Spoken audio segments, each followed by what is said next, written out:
A nurse carrying out a disability benefit assessment fired questions at a disabled man's wife while her husband was in the middle of a severe and prolonged series of epileptic seizures just a few feet away. Daniel Marshall, from Dorset, had only been able to answer a couple of questions from the Atos nurse before the stress of the Personal Independence Payment (PIP) assessment caused the first of a series of seizures.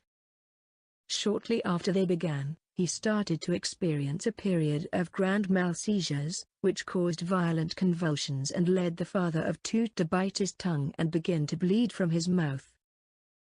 Despite these seizures, the nurse failed to provide any advice or help, according to Daniel's wife, Sinita.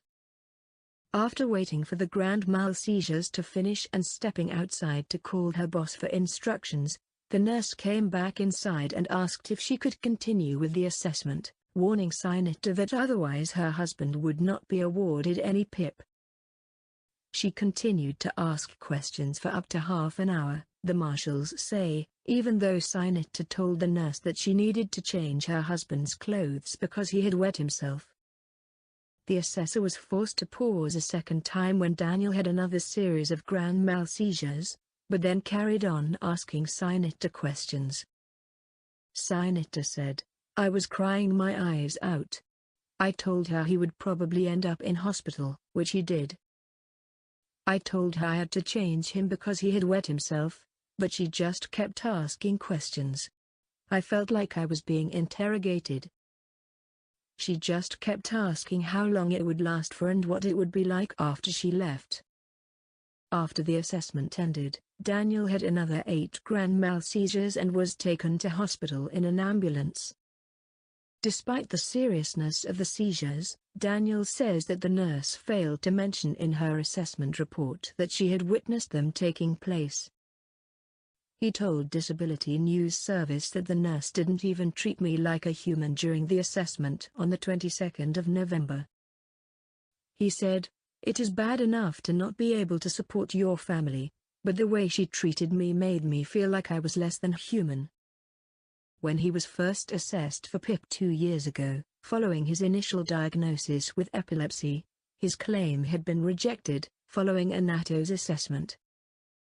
He said he had to fight tooth and nail to be awarded the standard daily living rate and enhanced mobility rate of PIP after challenging the decision through the Department for Work and Pensions mandatory reconsideration process. He believes that the stress of having to prove the seriousness of his epilepsy, he experiences grand mal, cluster and absence seizures, when he was being reassessed brought on the seizures during the assessment in November. His wife said she was really angry and really sad. She said, "I am sad for my husband because he has gone through all this. I am angry at her because having seen exactly what he was going through, she was still wanting to ask me irrelevant questions." She added, "We feel like she may as well have prodded his twitching body with her foot whilst taking notes." Even though the nurse awarded Daniel enough points to qualify for the enhanced rate of PIP for both mobility and daily living, he only met the minimum requirement for enhanced daily living by 1 point. Despite seeing him wet himself during the first series of grand mal seizures, the nurse still gave him 0 points in the incontinence category.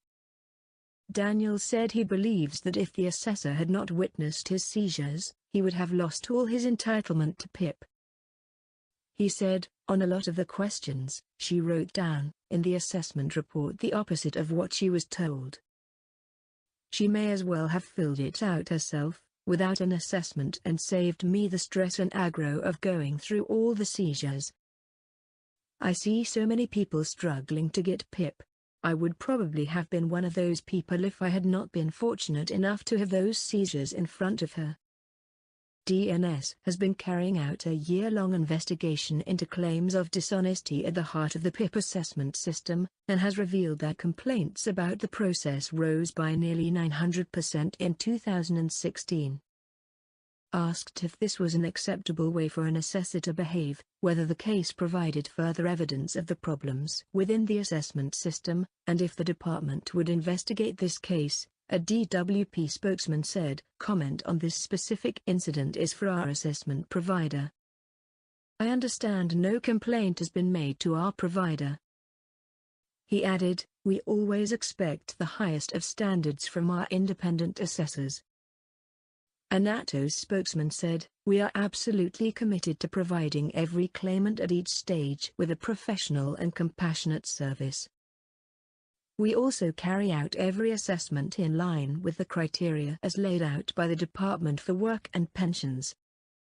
Following a review of this case, we do not recognize the account that has been provided, and no complaint has been received." When asked if Atos was denying that Daniel Marshall had had a series of epileptic seizures during the assessment, and that the assessor had continued with the assessment despite those seizures, the spokesman refused to comment further.